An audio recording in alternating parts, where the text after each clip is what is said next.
Namaskar. Hello and welcome to PGurus channel. I'm your host Sree Iyer. This is the first time we have Gaurav Rastogi on our channel. And before we talk about what he does and how he's been intimately familiar and associated with Sanatana Dharma, let's first welcome him. Gauravji, Namaskar and welcome to PGurus channel. How are Sree, you? I've been watching your show from the other side for so long. It's an honor and a privilege to be here. I'm happy to be here. Sir, the pleasure is mine. Viewers, in the Bay Area, Gauravji has started a new initiative, and this is something that is new thinking in a different way about how we can imbibe concepts from Sanatana Dharma. Talk to us a little bit, Gauravji, about your background and then how you chanced upon this new initiative. Sure. So my background is what you might expect a regular tech guy in the Bay Area to be, which is I'm an engineer, MBA, and worked in the software industry for the longest time. So that's how I'm here. But along the journey, I've had my own meditation and yoga practice. I took up yoga teacher training, started to teach at the local temple. Then I decided to double down and interacted with a lot of Hindu organizations. And as part of that, I started doing interfaith outreach, just going out and presenting Hindu religion to interfaith organizations. And along the way, I met a few gentlemen that had been working on an idea for 5 years. And that idea was, how do we put the Hindu tradition to work? We've come here with nothing. We've made our wealth. We've done well for ourselves. But here we are. We haven't actually transmitted our tradition to our children. And so their question was, how do we transmit our tradition to future generations? And at that time, we had started an institute. They announced, and that's when I met them, an institute called the Hindu Community Institute at the time. And this was 2018. And now we call it the Hindu Spiritual Care Institute. We've been running it out of our office in Milpitas for the last 6 years. It's no more a Bay Area program. We started with a small room in the Bay Area offering a Counselor of Hindu Tradition course. And I'll explain more as we go along. And over time, we ended up doing a little bit of Zoom, getting people from across the US. Then I wrote an article in Hinduism Today, and that a gentleman from Australia and another gentleman from South Africa. And now we have a cohort that has Australia, South Africa, Singapore, the US, and a few people in India as well that are participating in this program. Now, a few more things about the program and what it is. If you think about the Hindu tradition, there are schools for Bhakti Yoga. You're familiar with those. There are schools for Jnana Yoga. You're familiar with those too. Now, think about it. Why are there no schools for Karma Yoga? Teaching selfless service, allowing us to earn the satisfaction of doing what we do with love, with a sense of surrender in service of mankind. And so we set ourselves to be a school for Karma Yoga. But where should we apply this Karma Yoga? We wanted to apply it to reconnecting all of us. In the Mahabharata, after the Gita, in Karna Parva, Shri Krishna advises Arjuna that dharyati iti dharma, that which holds the society together is dharma. And the problems that we're trying to solve in society are very simply, we have become disconnected from each other. We've also become disconnected from ourselves. And this lack of connection leads to loneliness. And if you look at the Surgeon General's report, loneliness causes physical and mental issues. And so this sense of separation that technology is creating, we want to solve that by being there for the other person. And that's what in this business, it's called spiritual care. Spiritual care is simply being there for the other person to provide connection, purpose, and meaning. Now, we're Hindus in the diaspora. We're looking at this with fresh eyes. We haven't had to solve this problem when we were in India because, well, it's in the air. Someone's always there to talk to. But when we're here in the diaspora, whether it's Australia or South Africa or Guyana, Suriname, America, the problem is we're dealing with a Western construct of society where people go to churches or synagogues or mosques or whatever, and their community is right there. They have some place that they belong to. Hindus are not required to go to temples. And therefore, there's no specific community we belong to. So there is a heightened sense of separation. We want to bridge that. And so the several things that we're doing is we run a program called Counselor of Hindu Tradition that runs for 10 months. It's an online program.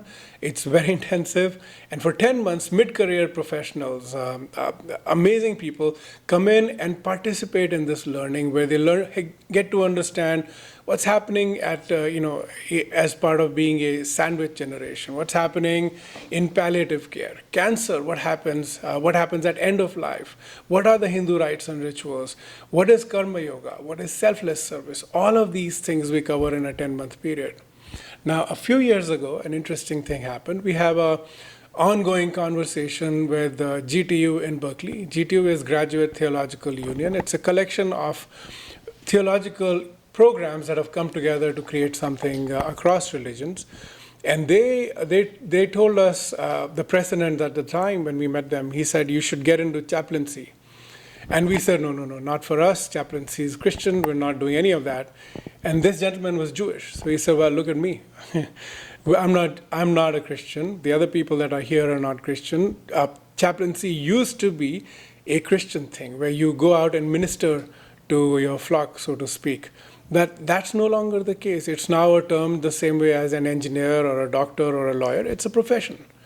And now you need to become a part of this movement. And later today, I'll describe to you why this is important. So we built a relationship with them. We started a new program in parallel to them. So people go into our program as regular people. They come out the other end doing part one of a two-part program. The second part they do at GTU. And they come out on the other side as authentic Hindu interreligious chaplains. Sree, I have to tell you this. Yesterday I was at Berkeley at the graduation at GTU. This is the second cohort that they're graduating. I'm so proud to tell you, 50% of the graduating cohort is from the Hindu tradition.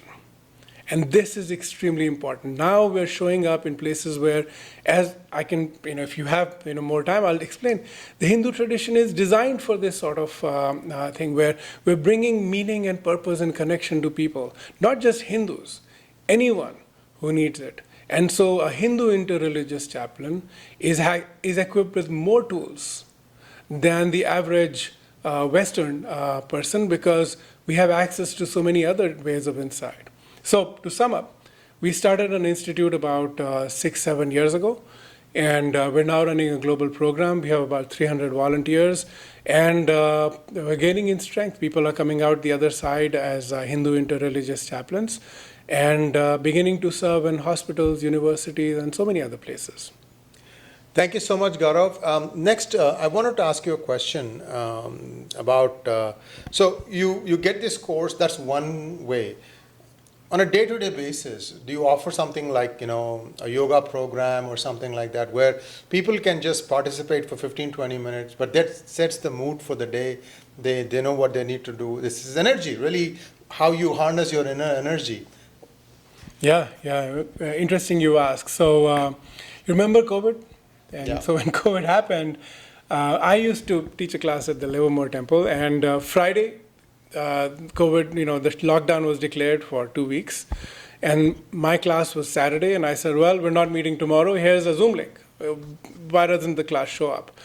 And that Zoom link, we're still running one version of that Zoom link. We run yoga classes online. We run classes for seniors online as well. And we run pranayam classes in the morning. All of this is running on Zoom. So this happens every day as well. Wonderful, wonderful. For those who are not initiated in yoga, talk to us a little bit about how you would start that. Like, for example, you said pranayama. What little I know is something to do with breathing. So kind of talk to us a little bit about somebody starts in yoga, how this progression is, what can they expect? Well, how long do we have? Well, I'll start. Elevator pitch. I'll give you the pitch. The pitch is yoga. Think of it as restoring to factory settings. This is the way to think about what yoga is doing. Both the postural work and the pranayam, you're trying to restore your body to its optimal condition. And so the way to start is to get to one of these classes, go to the intermediate or early level classes. So nothing too fancy. Just be careful of your body. As we say in the yoga class, bend but don't break. Go to any, typically, like if you go to our temple over here, of course, you're welcome to the classes. But go to the entry-level classes and start off. You'll feel a sense of release because a lot of tension is caught up in the body. And you'll feel that tension go away. Pranayam, how to start that? Again, there are so many schools that teach pranayam, of course. But there's YouTube videos. I have YouTube videos online that you could watch and just get into your daily practice. Pranayam is more than just breath work. Prana refers not merely to the breath itself, but the entire energy that animates this body. What separates this physical alive body from this physical dead body, it looks the same physically, is the energies that animate this body, the digestive power, the circulative power, and all that. All of that is being reset when you do pranayam. So you feel more energized, you feel more calm, you feel more ready to engage with the world.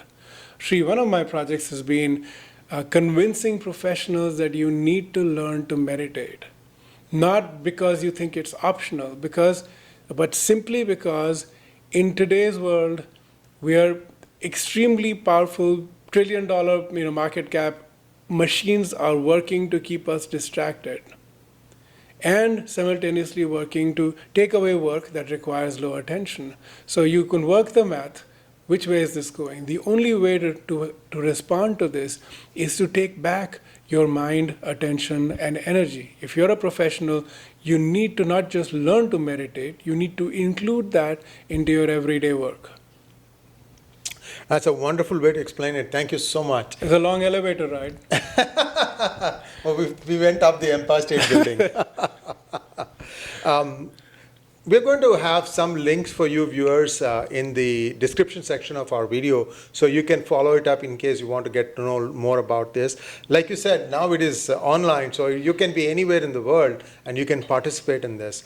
And Gaurav, thank you so much. It's been a wonderful conversation, and we hope to have you back again very soon to talk about other issues, because suddenly I feel that we Hindus in the West are being thrown on the deep end of the pool and we don't know how to swim. Sure, yeah, looking forward to the conversation, Sree. It's been a pleasure and a great fan of your work, so happy to come back and see you again. Thank you so much. Namaskar. And I'm holding my mic in my hand, and it's a pretty big mic, and I don't want to drop it doing namaskar. But from my heart, namaskar to you, sir. Thank you so much. From my heart to yours too. Thank you.